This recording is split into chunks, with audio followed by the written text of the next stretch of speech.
the nice thing about having those big budgets is you can save the time by sort of papering over those cracks and overcoming it with data and overcoming it with scale and overcoming it with that. Without that money, it means the people working for you to uncover those diamonds of opportunity is everything is all about creativity and problem solving and big picture thinking and all of those components. Welcome to Contrary to Popular Opinion, a podcast hosted by Vujade Digital. In each episode, we bring you provocative topics and novel perspectives around leadership, business, and marketing that defy the norms because exponential growth demands unconventional thinking and visionary action. So open your mind and let's get into this week's episode. Hey everyone, Kelly McGuire with Vujade Digital. Excited to get into today's topic. Hey everybody, happy Monday. This is Todd, Kelly's partner, Vujade Digital. We are here on Monday. We had our all-staff company retreat last week. Was it fun, Kelly? Did you have a good time? I did. It was fun. It was good to see everyone. Good to realize that everyone's real people and not just faces on a screen. We have real humans in our company, believe it or not. They flew in from all over the US and all over the world. And we convened in a beachside resort for 3 days and did very little work for that time. It was nice to see everybody. And I don't know, for any executives out there listening, if you're in a remote company environment or have remote employees, I got to tell you the value of getting FaceTime with those people and what you hear from them sort of before, during, and after is pretty worth it.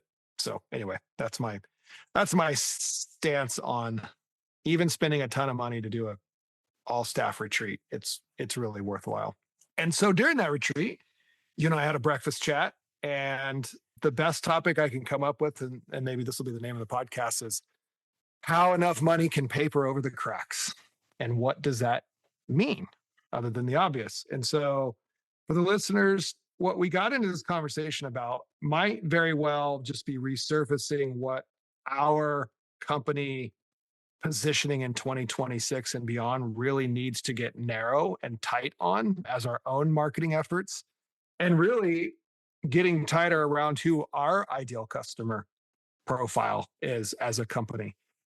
And we're thinking about this because, we've been doing this for a long time. We have lots of friends in all the agency worlds, big agencies, indie agencies, the holdco agencies, and we've just had a myriad of conversations and have some really great partnerships. And what it leads us to know through validation is that there is a gap. There's an underserved marketplace, which was our original hypothesis when we reformed this company.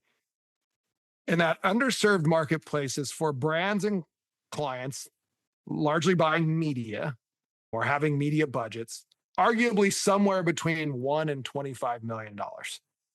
And the reason why we use those numbers is because we've got enough friends in the industry that work for the bigger agencies that have all told us we could care less and don't really want to touch a media budget below $25 million because we work on $200 million media accounts or $75 million media accounts or $500 million media accounts.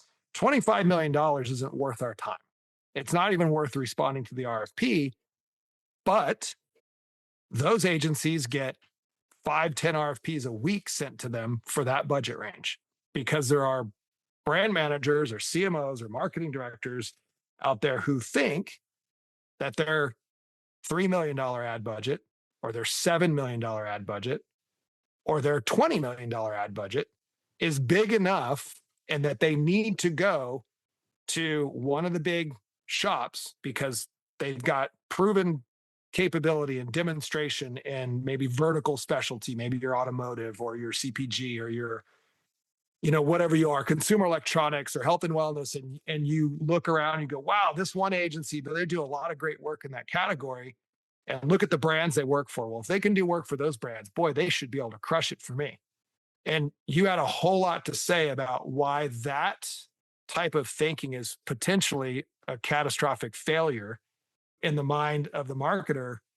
And there's really, really clear and obvious ways to detect that to us because we get in behind the scenes. They're not so clear to the marketer. for the marketer, the optics of the big shiny agency with massive case studies with really cool brands is the allure. But what they don't realize is there's a big difference between a $15 million ad budget and a $150 million ad budget. I'm going to pause there as sort of the opening intro. And I want you to sort of talk about, and I'll try to weigh in and prompt more questions about it. But you really went off on a tangent about papering over the cracks with enough money and how the smaller advertisers can't do that. And there's nowhere to hide. And this is why it is so much more difficult to find a team that will actually do the hands-on work at that size, and why you need to look for a partner who specializes in that size versus thinking you belong maybe with a bigger shop that has much fancier logos on their website and that you want to believe you can sit next to those companies. Yeah, it's a really interesting sort of space that I do think gets orphaned a little bit in terms of opportunity, because the perspective that I have on it is at the smaller levels of budget, you have this interesting benefit where you haven't fully saturated much of the market. Almost everything, has some level of incremental benefit to it, right? Because you've either not run ads before, or you haven't tapped into, existing demand all that much. And so everything kind of looks like it works a little bit. Your biggest challenge is kind of finding points of diminishing return or maximizing efficiency and those types of things. But, everything is something's better than nothing elements of, things look good and I'm yielding things out of it. On the other side of that spectrum, when you have these larger budgets, this tends to exist because you are a more mature brand. And so you have a foothold, you have a brand established, you have an audience that knows about you, you have enough money to create some of your own momentum, whether it's buying a Super Bowl commercial or whether it's, doing a big activation. And so you have these moments, these catalysts that you can piggyback off of and generate success by amplifying these bigger opportunities in these bigger things, these celebrity endorsements, these big commercials, these retail engagements, things that already have a natural momentum to them. And so it's a lot easier to say, hey, we have this great, exciting thing. Let's put some money behind it. And most likely, unless we totally mess it up, people are going to respond and there's going to be positive momentum. Now, of course, like anything else, there's a spectrum. There's still, good to bad to great. But for the most part, the media investment itself isn't having to do all of the heavy lifting of both creating the opportunity, perfecting it, and maximizing it. And again, we're on the other end of that spectrum, the media, again, it's tapping into so much newness typically that it's going to look good in there. But when you're in that middle zone, right, you have enough momentum going to where, you should be hoping for these outcomes, but you're not so established that you're dominant in the field. You have all of your audience really defined. You don't have all these journeys perfect. And you run into this thing where if you do kind of reach a ceiling, or maybe something that you thought would work doesn't work as much as you want, there's not an obvious and clear pivot or solution to it. And you don't have something where you can just throw money at it and say, okay, well, now I don't have enough brand awareness, so let me just run some awareness and then that'll kind of reignite my pool. You have to do it incrementally, and you have to do it with a lot of responsibility on the ROI and the returns, because generally you're pretty cash flow tight, right? You have enough money to do cool things, but not so much that you can afford to sort of be too speculative or burn through stuff. And so that creates this extreme level of responsibility and strategy that has to go in, where you have to think about, how do I run my core elements as much as I can and make sure I'm maximizing that? How do I identify points of diminishing return? How do I formulate enough experiments and tests to be identifying net new and incremental opportunity? How do I lean into the levers that aren't just spending dollars on Meta and Google or programmatic or whatever it is, that will dictate whether or not something is successful or works, right? How do I get the right creative messaging? How do I get the right website journeys? How do I get the right partnerships or data? All of these things take a lot of work. And again, at the bigger side of things, it doesn't feel, it's this weird thing where it almost feels like it's easier the more money you have, because again, money solves a lot of problems in the field that we're at, right? You can buy more data, you can create more awareness, you can have prettier creative, and all of those things make it easier to make every paid media dollar work better and perform better. in the absence of that, you have to be a lot smarter and you have to be more competitive on the bids and you have to work on the fringes and identify audiences that can engage. You have to look at lifetime value. You have to extract more out of it. And all of that is the expertise and the knowledge and the creativity that is more than just logging into Meta and setting up some ads or choosing some keywords on Google and just simply showing up where it's at. You have to look at the bigger picture. And so it's just this really interesting thing where if you're in that middle ground, again, the number I would use would more be that like maybe $5 to $20 million range. Again, you're big enough and growing enough to where your dollars should create momentum. And you feel like you're past that sort of really startup or early growth stage, but you're not at that mature level yet. And so the other thing that we talked about that brought a lot of this to light is there's so much tools and technology, and AI is so much at the forefront of this right now, that there's all this promise about, hey, we did this thing and it saved all this time and money, or we applied this thing and it identified all these things. But a lot of those case studies are built around these ideal scenarios or these mismatched scenarios of a client type where that is set up for success and possible. And very few clients actually operate and live in that same analog experience where they're not going to have the existing momentum with very clear user journey signals. They're not going to have the carried momentum or the cleared path from discovery to purchase or things that make it very easy for AI to say, if I do X, I will see Y and I can maximize in journey. There's so many variables and nuance to pricing strategies and user journeys and retail prioritization and competitive markets that, again, AI can very much help teams really think through and identify and take their knowledge further. But it's not just a flip a switch and the AI figures it all out, right? That works when it's just replicating something that's already working really well. It's not problem solving. And almost every $5 to $20 million client is going to run into a lot of problems. You're going to run into unnurtured journeys. You're going to run into unclear data streams or lack of history or pattern recognition or market conditions or market competition, all the things that require the inputs that leverage the power of the AI to help you kind of go into that. And so it runs into this weird thing where you'll see an executive that'll see an article or read something. He'll be like, well, that saved them a bunch of money, or they unlocked all this value out of that. And the AI, why can't I do that?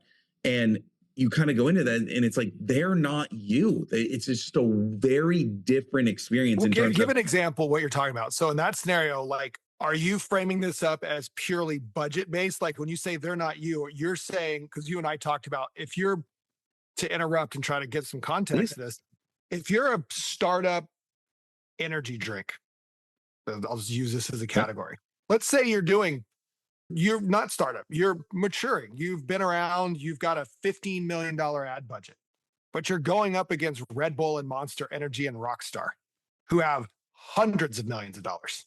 Is that sort of the context you're talking about? Yes, but it's not only the existence of the money, it's what the existence of the money represents and unlocks, right? So again, in that scenario, if you take your Red Bull or your Monster, there is brand recognition there. There is built-in audiences. There is advocacy. There is interest. There is tuned-in audiences, right? And so all an AI system has to really do is understand who the audiences historically are. There's a huge pattern of who likes these brands, who buys them, what's already well-known and well-established, journeys that work, purchase patterns that work. And again, you already have an audience that is ready to buy and is not fully exhausted in all of that. So it's pretty easy to see clear patterns of, if I do this and I refine this and I do these channels, I'm going to see these results, and it's pretty predictable. And again, there's so much money at play that even the things that don't work or don't work as well will sort of get buried. It's not as obvious. It's not as clear, like, hey, there's a problem here and it's dragging my overall results down. It's sort of an anomaly in what is probably, the balance between what's working, the 80-20, it's 80% is going to work great and maybe 20% doesn't. And it's not as glaring and obvious at that kind of scale. If you're spending $15 million in media, you might have $100 million in sales. So that's not an immature brand. If you've got an energy drink brand doing $150 million in sales, they've got an audience, they've got buyers, they've got retail grocery distribution. They're doing pretty well. Yes, no, they're doing great. But what I'm saying is that 80-20, right? If 80% is working and 20% is not, at $100 million, right?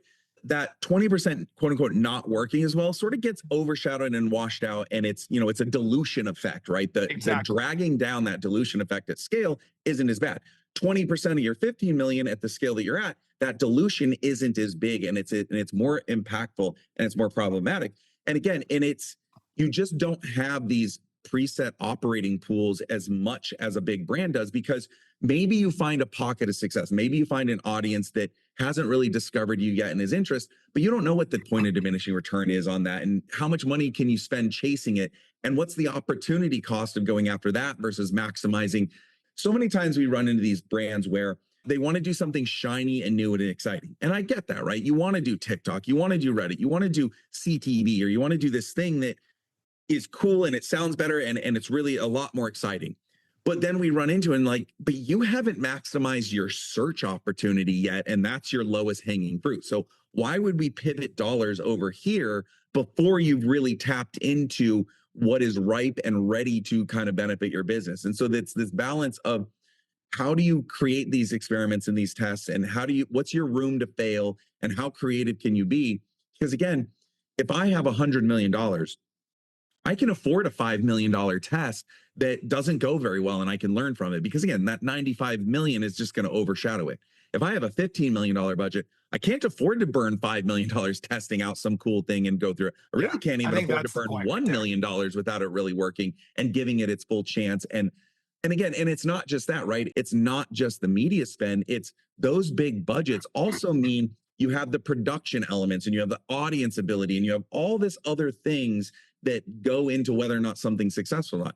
There are situations where we can run a perfect media targeted campaign that still doesn't work as good because the creative wasn't good enough, or the website wasn't good enough, or the app didn't work as well, or something that said we got all the right people, all the people that were in there, but there were other elements. The call center didn't work as well. The email nurture system wasn't as good as it could have been. A competitor underpriced us. Amazon didn't feature us. We lost position in Costco on an end cap to another thing, like things that have nothing to do with media, that again, those things just aren't as uncontrollable or as impactful at scale as they are when you're running these other things. And it double and triples down how creative and how mindful and how attentive the teams have to be in making that $15 million work, whereas the $100 million would just have a lot more room for error or room for grace in what can and can't work and what you can do to control it. So I think that's where I want to sort of focus the rest of this conversation on, because the idea of papering over the cracks is tied to the hypothesis that, again, $100 million media budget, you have much more room for error that likely would not have any significant impact versus that $10 million ad spend. You don't, even though it's a lot of money, you don't have a lot of room for error. Any errors in that level, we know because we run accounts this size, are pretty glaringly obvious and immediate and need to be addressed immediately. Where maybe, again, at $100 million, I'm sure anybody running a $100 million media account would say they put just as much time, energy, and effort into it as we would for a $10 million account. But to your point, the difference is the mistakes are magnified. Not to interrupt you, but it's not just mistakes. It is just more things won't work, right? Again, I'm going to use your other example. The Red Bull campaign, there's almost no world where you're going to run a Red Bull campaign and it's going to completely and totally fail. Like, maybe it doesn't work as good as you want, but people are going to buy Red Bull. Red Bull has momentum. Like, it's going to work. It may not work as good as you want. You can run a startup brand and you can run something that for a smaller drink brand that genuinely doesn't work very well. Like, it just doesn't come through. And now you're scrambling and problem solving and trying to put all these things. Like, you're inherently going to fail more at that level because you have to take more chances and be more speculative. There's just not this higher baseline of, just not a world where Red Bull is going to totally fail, because it's already surpassed that. It's too mature for that, for the most part, unless you're getting like wild speculation on things like that. But within your core, what's driving the business forward, you're just not going to run into as many failures or as many really impactful problems. And that's the problem that I have with all of this, is all these case studies and all these miracle silver bullets and this fixes everything. It assumes the best. It assumes everything works well. It assumes things perform well. And it very rarely looks at when something goes wrong, when you don't have all these things, how do you problem solve? And these problems come up so much more often than these beautiful case studies want to acknowledge. It's this this exists in life, right? Everyone wants to look at the person who dropped out of school and went and started a business and, became a billionaire. No one wants to talk about the 10,000 other people who did the same thing and went bankrupt and failed miserably. Well, so that's why I want to push this back to, we talked a lot in that conversation about how there's this gap, there's this middle market sort of need and gap. And we have the world of indie agencies, which we're a part of. And some of those could be very small, 2, 3 people, doing small projects, local SMB type projects. And then you have maybe the mid-market zone. And then you have the bigger holdco or large indie agencies that are, again, servicing, call it 50 million on up. And then you have brands who have the 5 million or the 10 or the 15 or the 20 million. And they RFP these big agencies because they have some belief, for whatever reason it is, whatever's informing their beliefs. Maybe it's a referral from a friend who's, a CMO at a similar company, or maybe they worked at a big agency before. Whatever their belief system is, they believe that that's where they should go. And I think what we were debating is, if we know from talking to those people and our friends in the industries that the staffing and labor models and the interests of margin performance of the bigger agencies really isn't in support of the smaller accounts, why as a marketer would you try to get the attention of the bigger agencies with some belief that they're, again, when you have all the wonderful data and signals and money to buy anything and everything you need, if you're 150, 200 million, whatever, Red Bull on up, but you're not that. You're the $100 million in sales and $15 million ad budget beverage brand. Why are they not looking at the mid-size market indie agencies that can really do amazing work in that area? Because that's a big deal to that size agency. They're going to put the A team on that work. And you're going to get, and most indie agencies are staffed by ex-big agency employees. So you're getting sort of the pedigree that you want in the big agency. But, well, okay, debatable. You can debate that. In many cases, I think you're getting the pedigree because lots of people leave big agencies and start their own indie. And so they're good people. They've worked and done great projects. Anyway, I just think it's interesting. And it's a point of validation where we need to continue to lean into that. If you've got 25 million or less, I can tell you, matter of fact, you're not getting the B team at the big agency. You're getting a C team at best. You get the A team to start or the B team to start. The execution team is not that. Whereas you could go with an indie agency and get the A team, front to back, start to finish. And your outcome is probably going to be better. The clients that have hired us who came from big agencies have told us that. I have perspectives on a few things that you said there. First of all, I don't envy people having, if you're at one of those brands, having to make this decision. It is such a noisy, fragmented, difficult world to try and get through and sort through and figure out what's being said versus what's the reality and all these things. It's very, very difficult. I can understand that. A couple of points you made. If you're at that level, really the only reason I think that you would gravitate towards, let's call it the bigger agency or the bigger name, maybe a couple of things. One would be, we've always kind of made this joke, no one ever got fired for hiring the big name, right? Like no one's like, if you hire that and it doesn't work, like no one's going to be like, you took a big chance. Like, no, I hired like the big name. If it didn't work, like what was I supposed to do? Like that's in there. So it's a safer thing to do. If you're known, you just kind of have that insulation. I guess you're hoping that there is a model of whatever they did for those bigger clients or those bigger agencies. There's learning and there's something that you can sort of draft off of or can be applied to and you're going to get into. That's a whole debate between where is the real value of marketing live? Is it in the processes or what exists, or like the people that are actually spending the time to implement it and do it? Obviously, my argument tends to gravitate towards it's the people implementing is far more important than what they're implementing too. But you could make a case against that. I could see that. It's not one I would buy into, but I could see it being done. The other thing that you said is the more independent agency and trusting with that.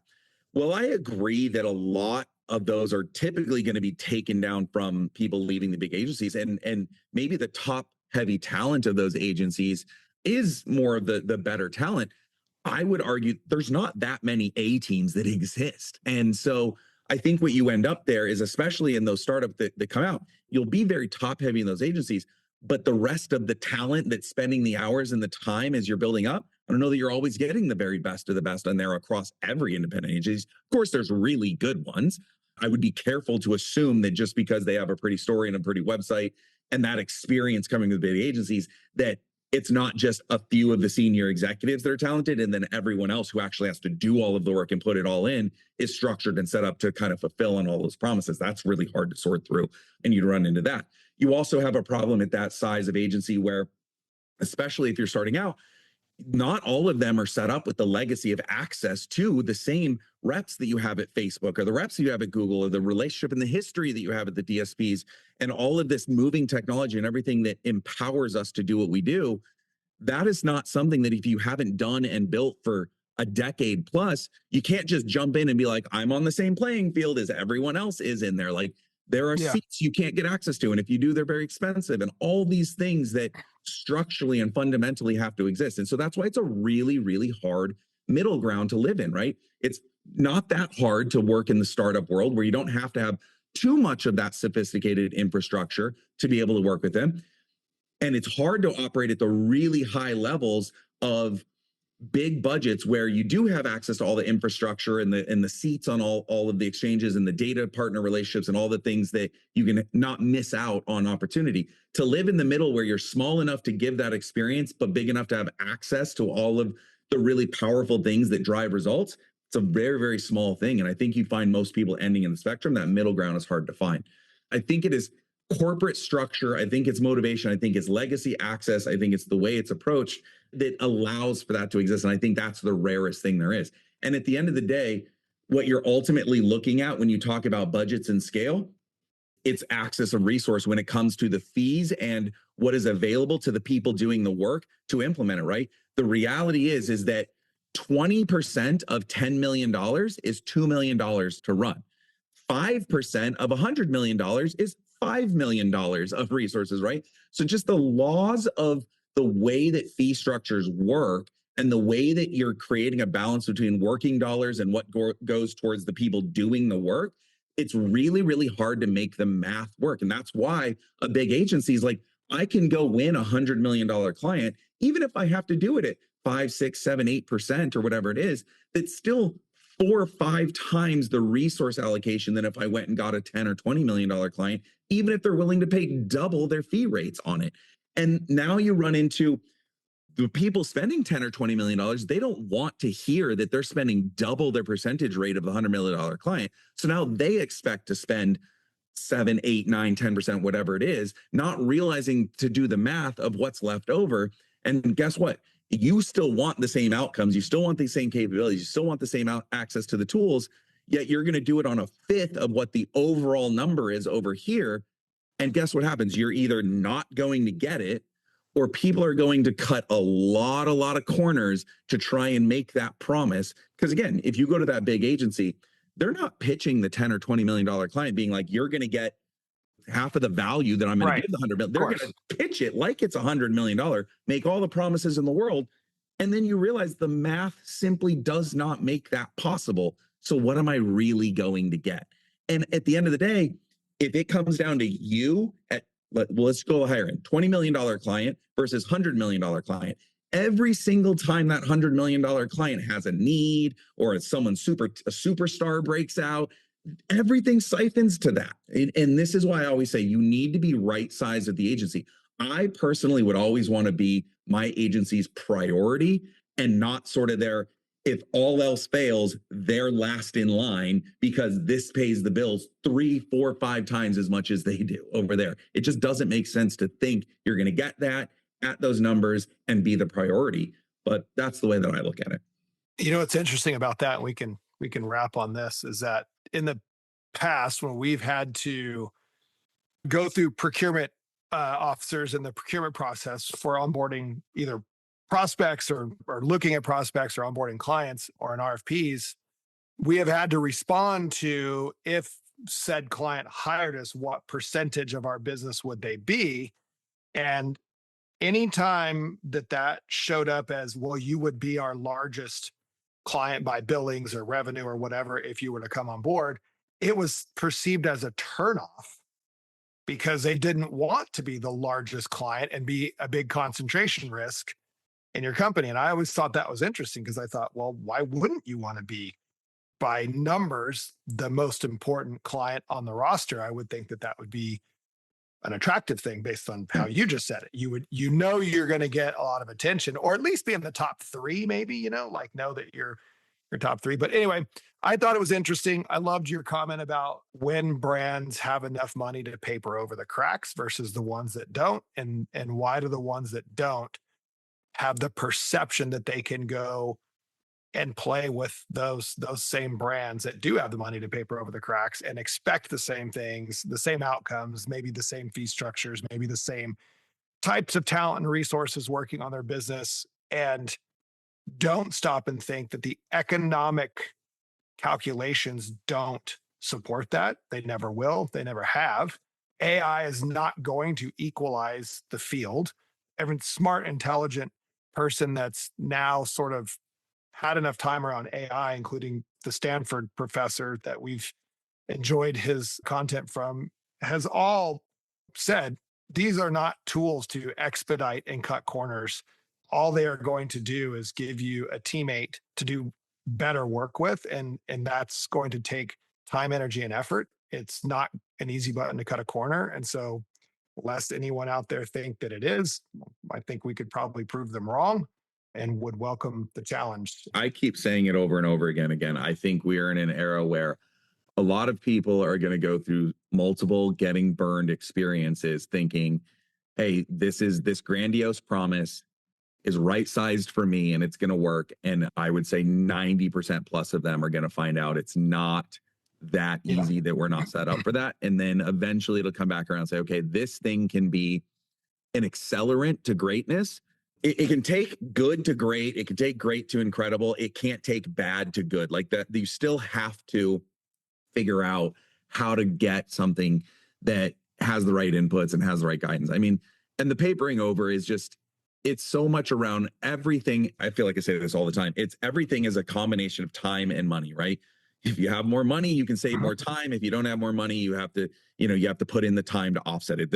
It's a balloon and it's always the same thing. And it's almost always those two inputs that are going back and forth. And the nice thing about having those big budgets is you can save the time by sort of papering over those cracks and overcoming it with data and overcoming it with scale and overcoming it with that. Without that money, it means the people working for you to uncover those diamonds of opportunity everything is all about creativity and problem solving and big picture thinking and all of those components. It's almost never going to be at that middle spend level. Just buy more keywords or just throw up a couple more Facebook campaigns and then we're going to nail it. I think we're going to see a lot of AI contribute to bad decisions coming out. So I think it'll be weird too, because I think some of them you'll see this little pop of improvement because you'll start from a bad baseline and then it'll sort of fizzle out and not go anywhere and it'll kind of run down these cul-de-sacs. But everything's going to be like, oh, it feels so good and it looks so good right out of the gate because you're probably starting from a less than ideal starting point. But I think it's going to reach a ceiling really, really fast. Well, we've got some interesting tech that we're going to be trying and testing. So we'll talk about more of that later. And I think that was a good discussion. If you're happen to be a marketer, you happen to listen to this podcast, and you happen to have a budget between $5 and $25 million, you should be thinking about who's servicing that and whether or not you're with the right sized partner or not. You might be, and they might be crushing it, or maybe you're getting overlooked because you're 29th on the client roster of a very large agency and you're just not that important. So good luck and talking to you. I will talk to you on the next one. Thanks, everyone. Thanks for listening to Contrary to Popular Opinion, where we challenge you to think independently, push the limits, and take uncommon action so you can achieve game-changing results in your business and your life. To stay up to date with our latest episodes, be sure to click the follow or subscribe button now.